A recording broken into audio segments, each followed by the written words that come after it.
जासु नाम बब भेषज हरण घोर त्रयसूल। सो कृपाल मोहितो पर सदा रहु अनुकूल। बोलिए सियावर रामचंद्र भगवान की जय। पवन सुत वीर हनुमान जी महाराज की जय।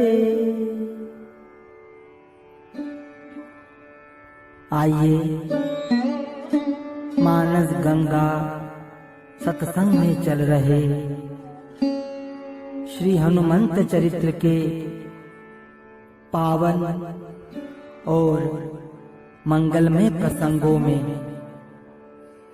आगे हम प्रवेश करते हैं। श्री हनुमान जी महाराज की पूंछ में अग्नि लगा दी गई।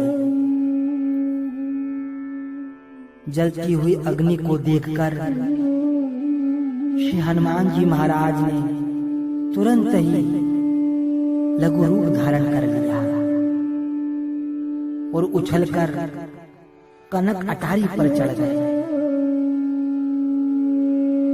श्री हनुमान जी महाराज महल के शिखर पर चढ़कर उत्तर दिशा की ओर देखने लगे। श्री हनुमान जी महाराज उत्तर दिशा में क्यों देख रहे हैं? श्री हनुमान जी महाराज ने विचार किया कि प्रभु ने मुझे लंका जलाने की आज्ञा नहीं दी थी। ये लंका जलाने का प्रसंग तो यहाँ आकर ही उत्पन्न हुआ है। अब मैं क्या करूं? लंका जलाऊं या ना जलाऊं? त्रिजटा का स्वप्न तो मैंने भी सुना था, जिसमें उसने लंका जलाने की बात कही थी। श्री हनुमान जी विचार करने लगे कि अब मैं क्या करूं, और इसीलिए श्री हनुमान जी महाराज उत्तर दिशा की ओर देखने लगे, क्योंकि प्रभु श्री राम उत्तर दिशा में विराजमान हैं। श्री हनुमान जी महाराज ने उत्तर दिशा में इसलिए देख रहे हैं कि उत्तर दिशा में प्रभु श्री राम विराजमान हैं और उनका कोई संकेत हमें प्राप्त हो जाए। श्री हनुमान जी महाराज उत्तर दिशा में श्री राम जी को देखकर प्रभु श्री राम जी का संकेत प्राप्त करने की प्रतीक्षा करने लगे। और जब भी भक्तों के जीवन में असमंजस होता है तो वो भगवान की कृपा से उनके संकेत को समझने का प्रयास करता है।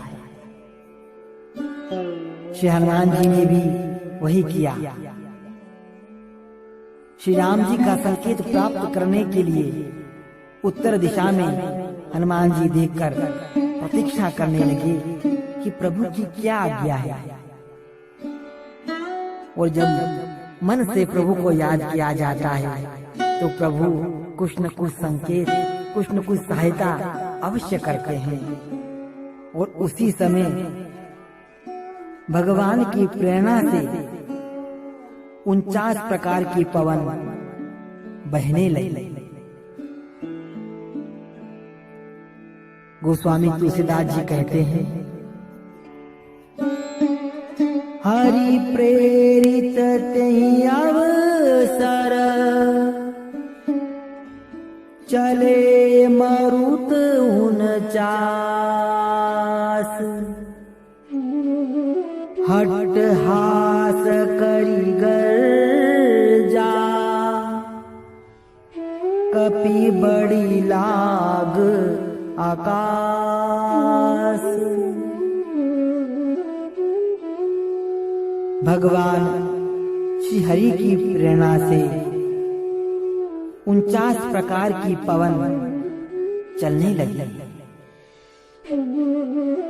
यह 49 पवन प्रलय काल में ही चलते हैं और कभी नहीं चलते। इस प्रकार पवन को बहते देखकर पवन पुत्र श्री हनुमान जी महाराज हट्टहास करके खिलखिलाकर हंसकर उच्च स्वर में गरजे और उन्हें भगवान का संकेत मिल गया। और हनुमान जी ने अपना आकार बढ़ा लिया, जो एकदम लघु बने थे।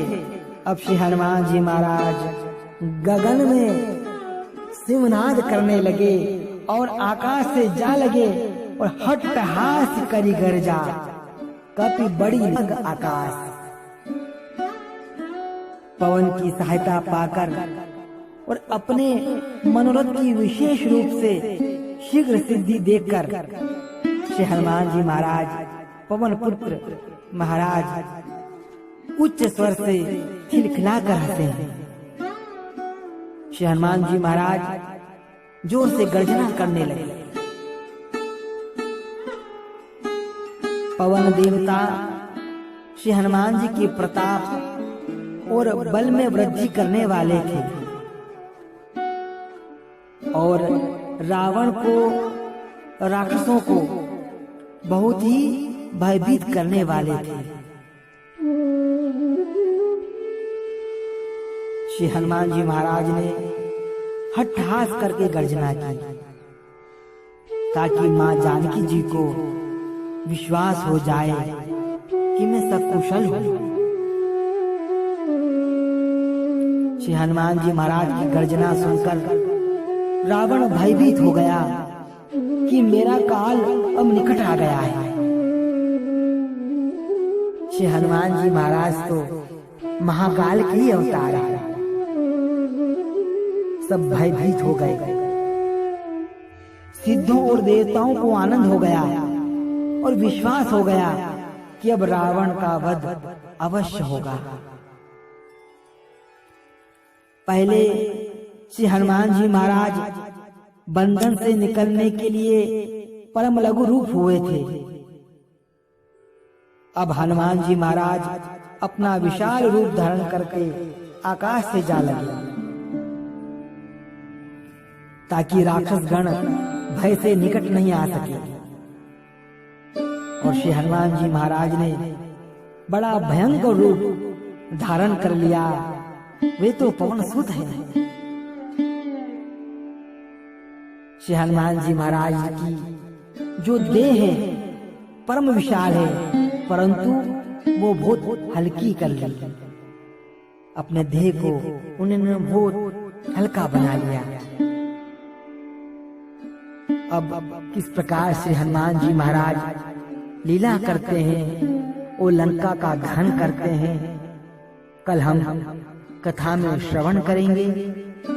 आज इतना ही।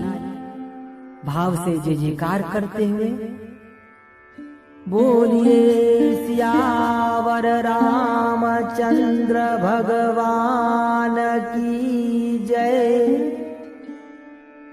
पवन सुत वीर हनुमान जी महाराज की जय।